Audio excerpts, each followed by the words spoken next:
Assalamu alaikum students. My name is Awais Khan, as you know. Today our lecture is Wilson cloud के अंदर Wilson जो है वो scientist name है, इन्होंने 1911 के अंदर एक चैम्बर बनाया था, ठीक है, एक डिटेक्टर बनाया था।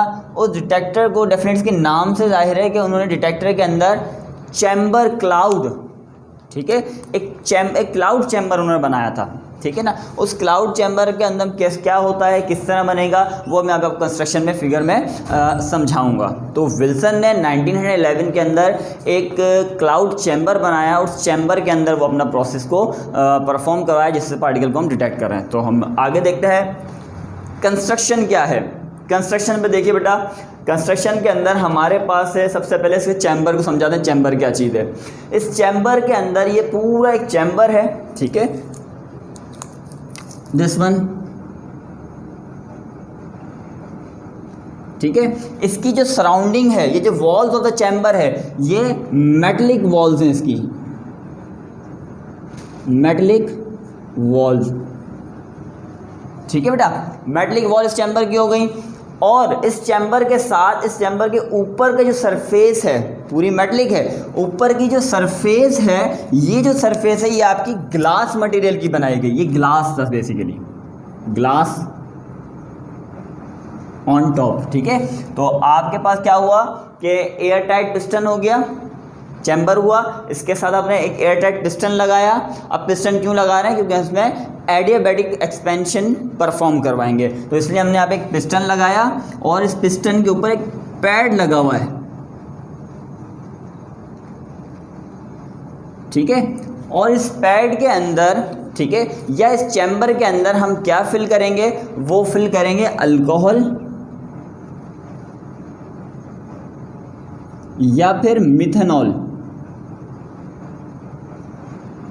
ठीक है।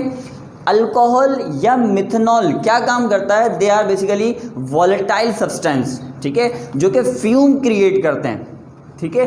तो अब ज़रा दोबारा सुनिए, एयर टाइट पिस्टन हुआ, चैम्बर है, चैम्बर के अंदर मेटलिक वॉल्स हैं इस चैम्बर की, देन जो इसका टॉप है वो क्या है, ग्लास मटेरियल का बना हुआ है, और उस ग्लास मटेरियल के ऊपर जो है वो हमने कैमरा प्लेस किया है, this one is the camera,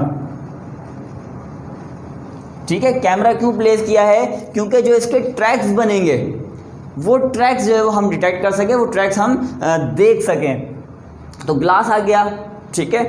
उसके बाद अब दूसरे में एक और विंडो, ग्लास भी हो गया, विंडोज़, इसमें दो विंडोज़ भी रखी जाती हैं। अब विंडो क्यों रखी जा रही हैं, डेफिनेटली हम डिटेक्टर्स के ज़रिए रेडिएशन को जब डिटेक्ट करेंगे तो रेडिएशन को इन एंड आउट होने के लिए कोई ना कोई प्लेस चाहिए ना, तो वो जो प्लेस है बेसिकली ये विंडोज़ हैं। इस विंडो के ज़रिए यहाँ पे हम एक लाइट सोर्स रखेंगे जिसमें से लाइट की रेडिएशंस एंटर होंगी इस चैम्बर के अंदर, ठीक है। और जो दूसरी साइड होगी, दूसरी विंडो है, यहाँ से रेडिएशन एंटर होंगी इसके अंदर,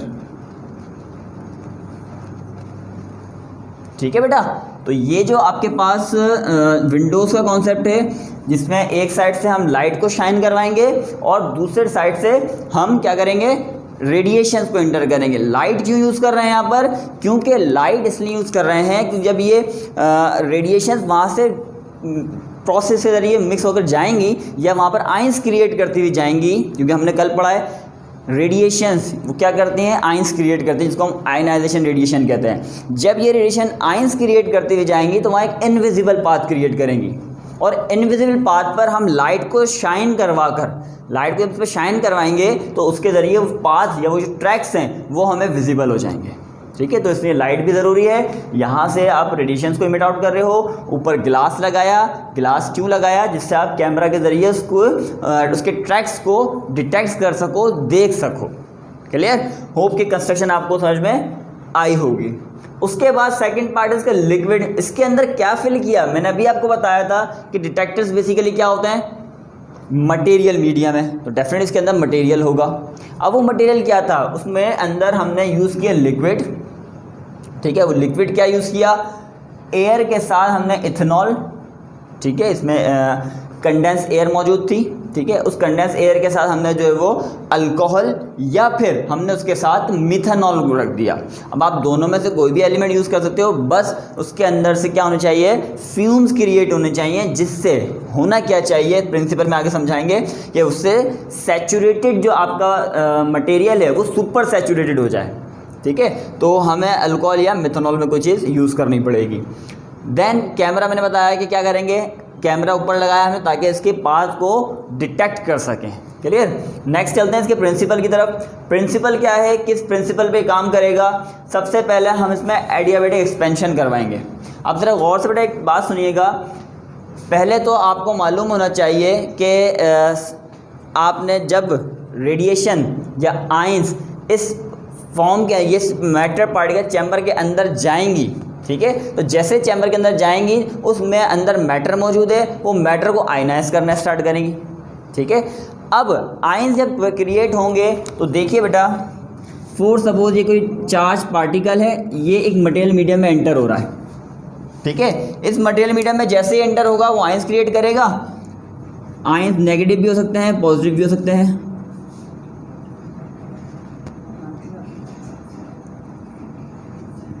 देन अगेन नेगेटिव भी हो सकते हैं और पॉजिटिव भी। तो जैसे जैसे गुजरता चला जाएगा उतने ही ज़्यादा आयंस यहाँ पर क्रिएट करता चला जाएगा, पूरे लाइन के अंदर, पूरे ट्रैक में आयंस क्रिएट होते चले जाएंगे। ठीक है, तो अब आयंस क्रिएट हो गए, डेफिनेटली आयंस पे क्या होता है, चार्ज है। ठीक है, तो चार्ज क्या करेगा, जैसे ही आपने इसमें एडियाबैटिक कंडीशन करवाओगे, ये आयंस चार्ज आयंस बनाना स्टार्ट करेगा इंटरेक्ट करके, तो वहाँ पर जो आपका सैचुरेटेड सॉल्यूशन सुपर सैचुरेटेड हो चुका है बाय द एडियाबैटिक एक्सपेंशन। देखिए कैसे, आपने इस पिस्टन को क्या किया, कंप्रेस किया। जैसे आप इस पिस्टन को कंप्रेस करोगे तो अंदर का जो मटेरियल है वो और क्या हो जाएगा, डेंसर हो जाएगा। कल मैंने आपको एक प्रॉपर्टी बताई थी मैटर की कि जितना ज़्यादा मटेरियल डेंसर होता जाएगा आप उतनी ही ज़्यादा रेडिएशंस को आयनाइज करवाते चले जाओगे। ठीक है, तो मटेरियल डेंसर हो गया आपका, रेडिएशन जाएंगी, रेडिएशन क्रॉस होकर आ रही है इसमें से, वो आयंस बनाते हुए जा रही हैं। अब हमने क्या करना है, इस पिस्टन को वापस सडनली जो है वो एक्सपेंड करवाना है। सडनली एक्सपेंशन करवाओगे तो वहाँ पर क्रिएट होगी एडियाबैटिक एक्सपेंशन, क्योंकि बाहर से कोई हीट अंदर नहीं जा रही। तो एडियाबैटिक एक्सपेंशन होते ही सडनली क्या होगा, कूलिंग का प्रोसेस होगा, और जब कूलिंग का प्रोसेस होगा तो वहाँ पे कंडेंसेशन होगी, वहाँ पर वाटर के जो ड्रॉपलेट्स हैं वो जमना स्टार्ट हो जाएंगे। कहाँ जमेंगे, कहाँ जमेंगे, इन आयंस के ऊपर।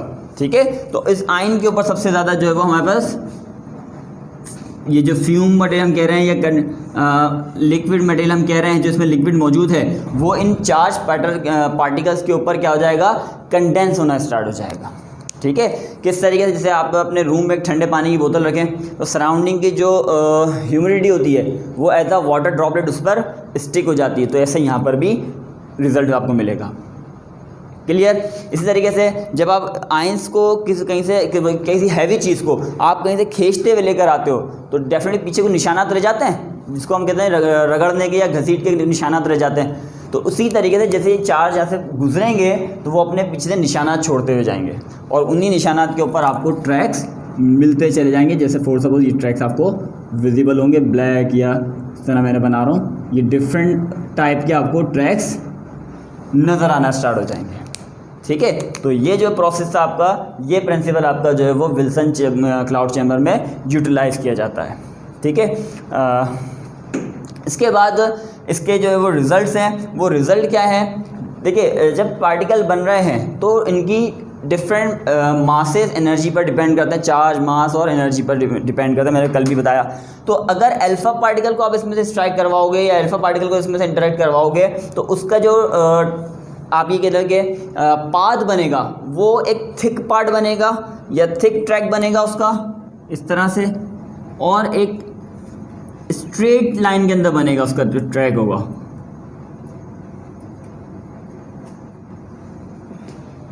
क्लियर। और अगर आपको थिन या बीटा पार्टिकल को क्रॉस करवाओगे तो उसमें आपको जो है वो डिसकंटिन्यूअस फॉर्म में और बिल्कुल थिन ट्रैक नज़र आएगा, और स्ट्रैगलिंग जो है वो ट्रैक नज़र आएगा, वो रैंडम डायरेक्शन में जो है वो इधर उधर मूव कर रहा होगा, वो बीटा पार्टिकल होंगे। और गामा रेस के अंदर इनकी पेनिट्रेशन पावर बहुत लेस होती है, तो इसके अंदर जो है वो कोई डेफिनेट ट्रिक नहीं होता, बल्कि रैंडम डायरेक्शन में जो है वो इधर उधर मूव कर रहे होते हैं। क्लियर जी बेटा। तो आप जैसे कि आप देख सकते हैं इस एनिमेशन के अंदर कि इस एनिमेशन में हमने विल्सन क्लाउड चैम्बर की एक एनिमेशन रखी है, और ये साइड में आपको कुछ विंडो लाइट नज़र आ रही है, और जिसकी वजह से हमें ट्रैक विजिबल नज़र आएंगे। ये कुछ ट्रैक्स बन रहे हैं जिसमें आप और से देख सकते हैं, कुछ थिक ट्रैक्स बन रहे हैं, कुछ स्ट्रैगलिंग सी लाइन मतलब जिगजैग सी लाइन बन रही हैं, और कुछ वाइट वाइट से स्पॉट्स बन रहे हैं। ये जो थिक लाइन बन रही है ये शो कर रही है बेसिकली अल्फ़ा पार्टिकल्स की रेडिएशंस को, और ये जो जिगजैग बाद में स्ट्रैगलिंग ट्रैक्स नज़र आ रहे हैं आपको रैंडम डायरेक्शन के अंदर, ये बीटा पार्टिकल की रेडिएशन को शो कर रहे हैं। और साइड में अगर आप और से देखें तो वाइट वाइट से स्पॉट्स भी आपको बहुत बारीक बारीक से नज़र आ रहे हैं। वो वाइट वाइट से स्पॉट जो है वो गामा रेडिएशन को या फोटॉन्स की रेडिएशन को शो कर रहे हैं साइड्स में, अगर आप और से देखें तो।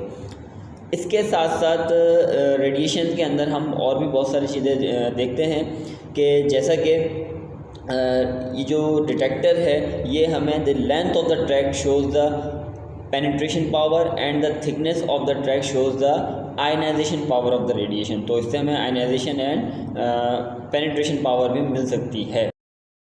तो हमारे जो टॉपिक था वो आज के लिए इतना ही था। इस टॉपिक के अंदर अगर किसी को कोई कन्फ्यूजन हो तो डेफिनेटली आप लोग जो है वो कमेंट सेक्शन में पूछ सकते हैं, और कल हम इंशाल्लाह जो है वो नेक्स्ट टॉपिक के साथ हाजिर होंगे, जिसके अंदर हम पढ़ेंगे गीगर मोलर काउंटर।